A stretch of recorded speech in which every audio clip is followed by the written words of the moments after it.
Good morning. This is Wendy Henley with the Bedford Area Chamber Vibes.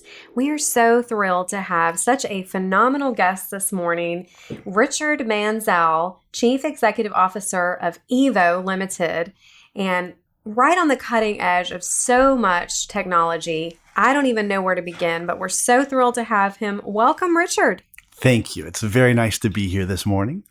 And you have such a great background, and I want to talk a little bit about that so people get to know you first. But I do want to say that I was so elated to see you and hear about your company through the Gauntlet program in Roanoke.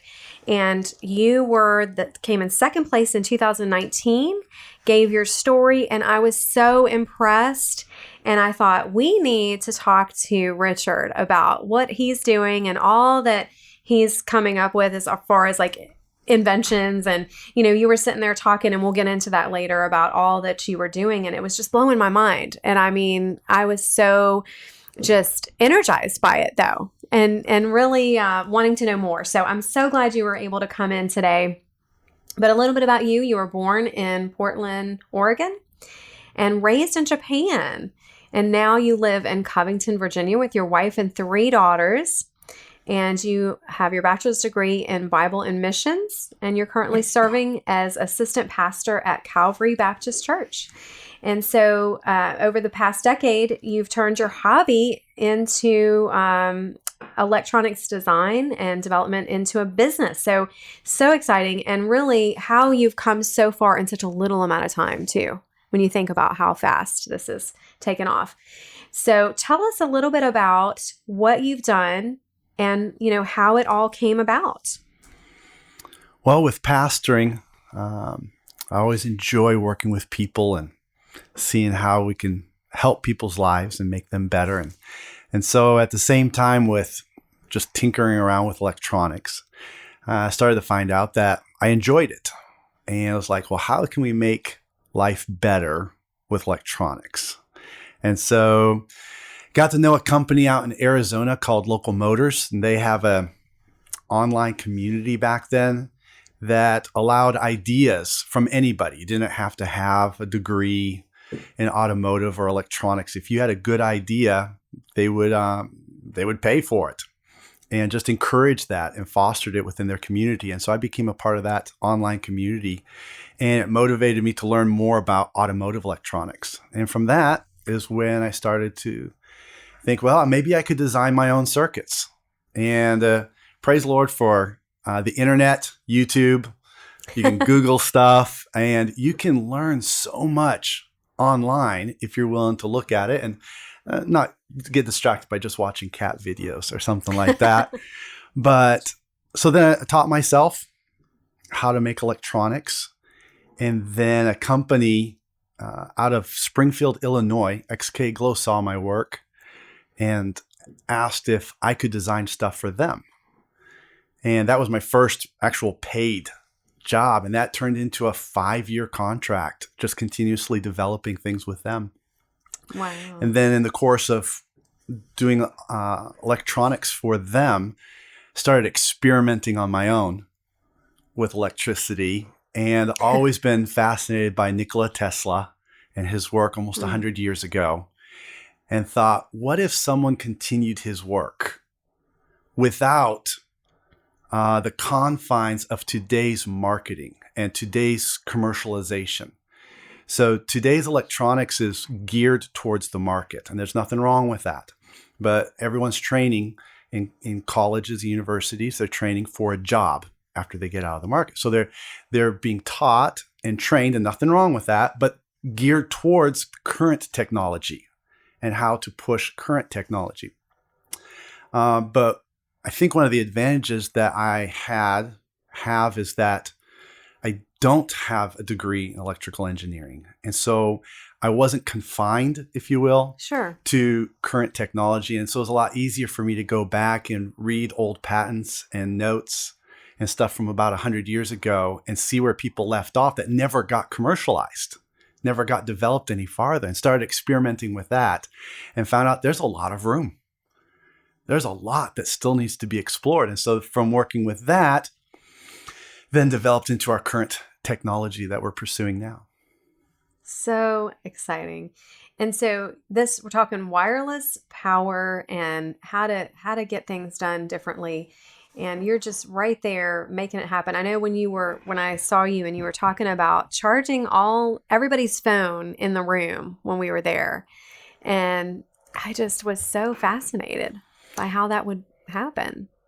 Yeah, so the idea of wirelessly charging devices has been around for quite a while, and a number of companies have successfully worked at wirelessly charging. The issue, though, of course, is that when they're charging wirelessly, what they mean is for your mobile device to no longer be mobile and set physically in contact with a charging device. To me, it might as well be plugged in, Right. because it's no longer mobile. It's not. You're technically not using a wire, but it's not on the move. You can't keep using it. And so we're using a different form. Instead of the electromagnetic field that most companies are pursuing today, we use the electric field. And because of that, we can charge devices remotely, so at a distance. So you can continue walking around the room or walking around the office, the workplace, with your cell phone, with your laptop, and your device continues to receive power. So instead of stopping to charge, your device receives more power as it consumes power. And that's what really sets our technology apart from other technologies. It certainly does. So you're getting what you need. Right. And we can provide power to multiple devices. So any device that is adapted to receive our power source, as long as it's in the sphere of influence of the transmitter, it can receive it. So if you have a transmitter in your home, then everyone's cell phones, laptops, tablets, TV, Bluetooth speakers, you name it, if it's electric, it could be receiving power as it consumes power. Wonderful. And so I am so interested in the drone part too. So we got to talk about drones. Yes. You moved into that arena. And what are your plans? And tell people, what you're doing with it and what are your future plans? Yeah, so one of the opportunities that the Allegheny Highlands Economic Development Corporation helped us get into was not only they're the ones that introduced me to the Gauntlet, but they also helped push for our company to be able to move into Covington's Drone Zone facility, which is an old elementary school building that they designated for companies that are involved in drones. And since the electronics that we were working with can also be used for drones, they allowed us to lease space in there. But of course, the wireless power fits very nicely with drones, because the limiting factor with drones is the time that they can fly based on their battery capacity. And of course, just put more batteries on the drone, but then the drone's heavier and then it can't fly as long. And so you have to find this compromise with designing drones. So we decided to quote unquote cheat. And instead of changing the battery, just send power to it wirelessly. And that way the drone can stay up indefinitely. And so if, for instance, if you have a drone patrolling your facility, or it's doing an inspection of a building, whatever the drone is needing to do, as long as it's within the sphere of a transmitter, then it can stay flying indefinitely, because it's always receiving power while it's flying. And so this should help really change the way drones are used and for them to reach their full potential. Absolutely. You think about what the military could do with such things. And so what is the distance right now from the transmitter? Right. So right now we're 21 feet. Okay. Is practical power. However, we've done influences up to 300 feet, and our math takes it farther. So it's just a matter of scaling our current production devices to send out more power farther. So really the math doesn't limit it at all. It's just a matter of developing and producing more powerful transmitters. Oh man. It's just, we are right here at making so many things change in our environment and in our industry for electronics. And it's been so fast already. And so when you think about what's happening right now, people just don't know, and they need to know. Yeah, and there's two main ways that you can further develop electronic devices. One is to make current devices and current technology more efficient, faster. In other words, improvements on current designs. The second way that you can improve is to actually branch out into a new technology. And I believe that's where you can get even faster growth. And that's where we've gone, is we've left the electromagnetic fields and we've gone to the electric fields. And because of it, it opens up whole new possibilities. So for instance, Apple wanted to make a multiple device charger, but they, as the big company that they are, they gave up on it because you have to line up the coils. The coil in the receiver, the phone, with the coils in the charging pad for it to charge properly. I don't know if you've used a wireless charging pad with your phone, but if you don't line it up just right, it doesn't charge. Well, that's an inherent part of electromagnetic fields. But since we use the electric field, there is no lining up. That doesn't have to align. There you go. So that's a branch in technology that opens up whole new possibilities. Another thing about the electric field is that it can go through things. So, with your cell phone, which use electromagnetic fields, that inside a building, behind a hill, in certain areas, you have worse signal, right? That's because if it goes through something, electromagnetic fields tend to diminish. Electric fields can be strengthened going through things. So if you have a transmitter in the middle of your house, every wall it goes through actually allows it to transmit more power.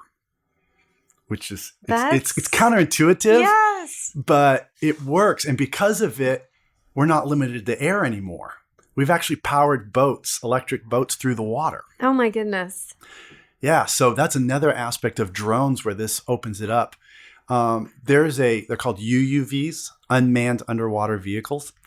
And we had one in the shop the other day to look at current technology. And the power supply is 2 canisters of AA batteries, 144 AA batteries. So when you can't even recharge it. You have to take this 3-foot long UUV out of the water. You have to take it apart, breaking the watertight seals. You have to get the canisters out. Then you have to dump out 144 AA batteries. Then you have to reinsert 144 AA batteries. Every 2 have to be the opposite direction. And get that right. Oh, no. And put it all back together, make sure it's watertight, and put it back in the water. And that's current technology. Oh, my. But with ours, since we can transmit through the water, the UV never has to leave the water. In fact, it never has to stop working. The boat can actually be transmitting to the UUV, and it can just stay in the water and keep working. What is the downside? Because this sounds so right on for what we need. But what is the downside to it? Or is there? The technology itself, we haven't found one yet. It's inherently safer than electromagnetic fields for human bodies. And so that's good. The only downside we're actually running into is FCC regulation and manufacturers. So the FCC doesn't have regulations right now that allows this. In other words, they have everything saying, no, you can't transmit at a distance, because electromagnetic fields are not safe at higher powers going at a distance. And so the FCC is willing to try new technologies, but it's just a time process. We're having to take the time to prove to them that, hey, this is safe. So it's when you open up a whole new technology, it takes a little while for the regulation to catch up with it. The other aspect is manufacturers don't produce some of the components with the power specs that we need. And the reason is because there's no market for it. So it's nothing against the manufacturers. Right. But the few parts that we do find are more expensive because they're made in limited quantities. But I believe once this technology catches on and it's mass produced, then the cost of those will come down because more manufacturers will want to be making parts for that. Absolutely. This is opening up a whole new, like you say, field. And, there's so many people that are going to jump on it. And so you definitely are doing your homework and making sure that you've got these patented, I'm sure. Yes, I have a great team. I praise the Lord for the people that God has brought into my life to work with me at IVO. And yes, we have our first full utility patent on the base technology. which is very exciting because it's built off of Tesla's patent. And so it's the first wireless after his in for electric fields. And so my team has been working very well on not only our next set of patents, but also working with lawyers with the FCC, with UL to be UL certified for the consumer market, for our marketing plans, for the various drone companies and other companies as we get ready to move into the market. Electric vehicles. I mean, there's so many areas. And so my guys are working very hard on that. So you're blessed to have a great team. And you talked about that at the meeting too. And it does help. I think for entrepreneurs, it is so important to have a good team and the support that you need. And you certainly got that on the onset with all of this. And I think you were talking about how you knew that was divine, and you had so many divine appointments too that really helped. One of the nice things about Gauntlet, learned through the Gauntlet, was this changing the mindset from an entrepreneur working on their own to an entrepreneur working as a team. And nothing wrong with an entrepreneur working on their own. I think entrepreneurs by nature tend to be, loner would be too strong of a word, but they're really good at taking their idea and going after it.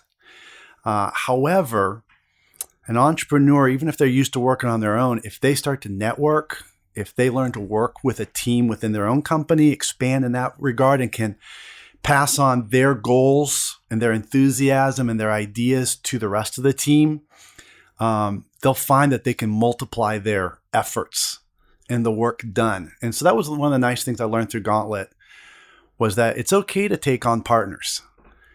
It's okay to work with other people. It's okay to, not only within your company, but then your company to cooperatively work with other companies. Not everyone's out there to steal your ideas, that they can work together on that.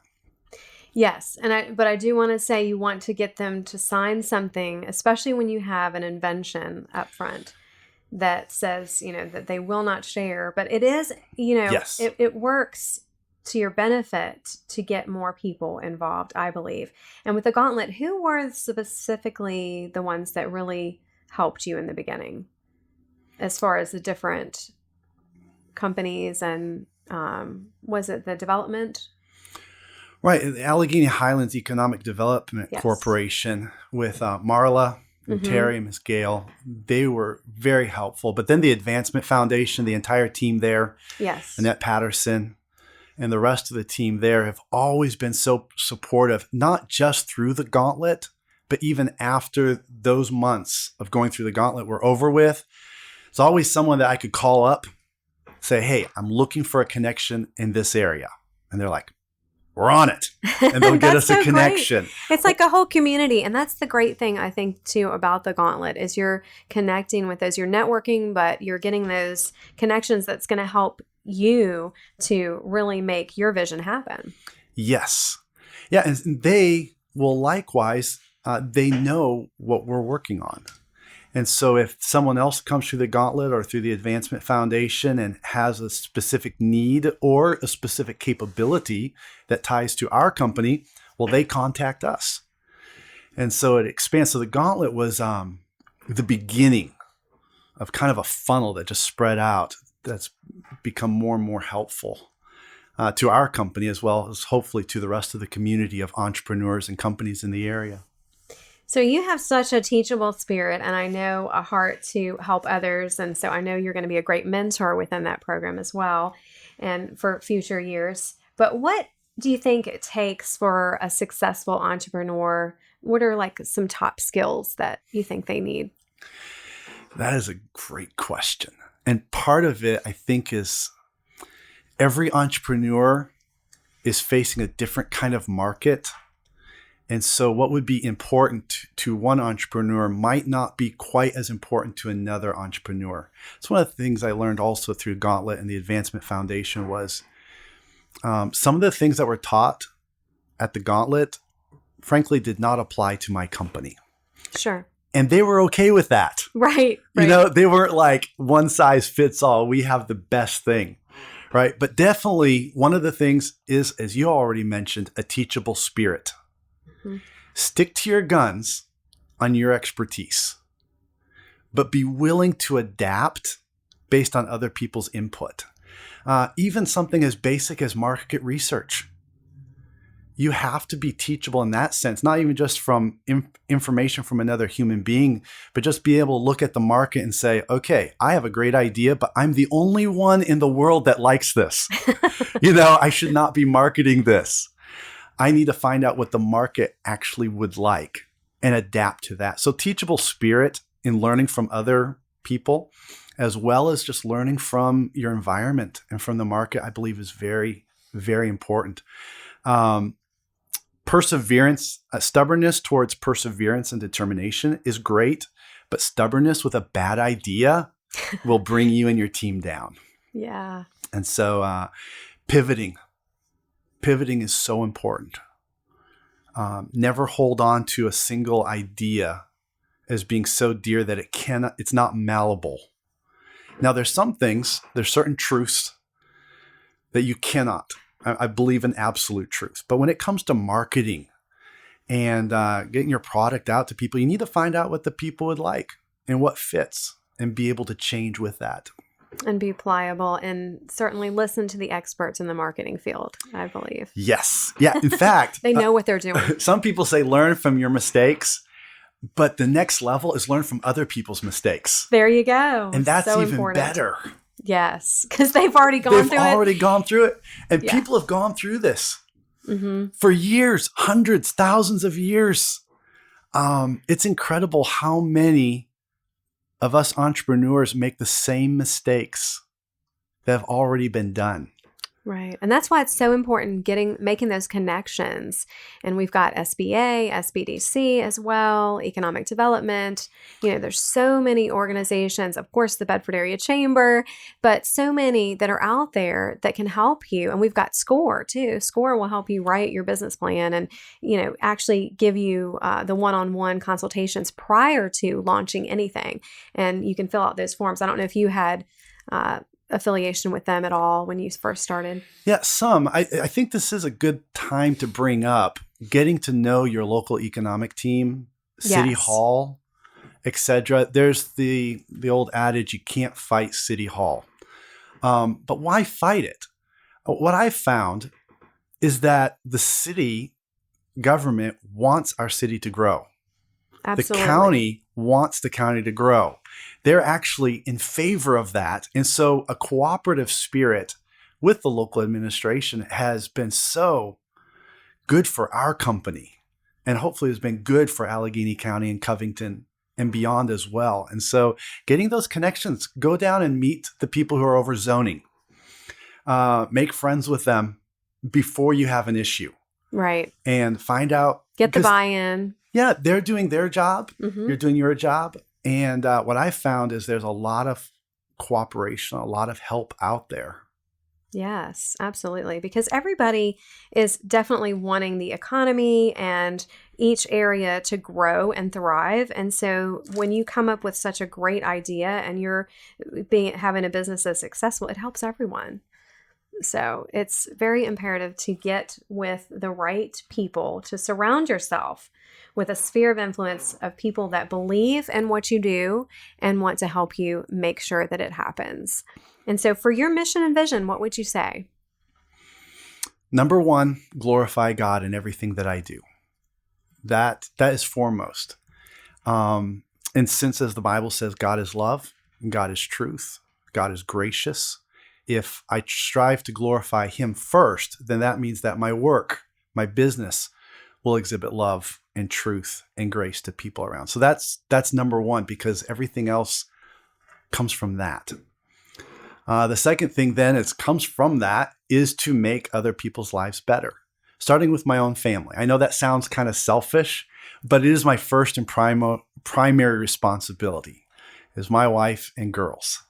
And what I found is even that starts to take my mind off of my own selfish desires and start to look, okay, what are other people's needs?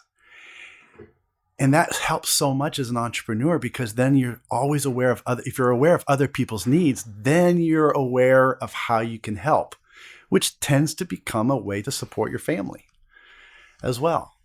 And so our vision is to make the world a better place through advanced technology.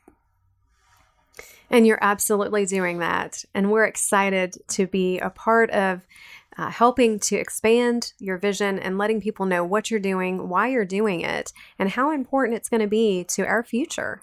So thank you so much, Richard, for joining us today. You have been so enlightening and a joy to interview you. And I look forward to talking to you again really soon. Well, it's my pleasure. Thanks for having me. I appreciate it. Thank you so much. And we'll look forward to the next phase of your business. Yes, I look forward to giving you all an update, hopefully within the next 6 months. Some Wonderful. great things coming. We're excited. Thank you, and have a Merry Christmas. Merry Christmas to y'all too.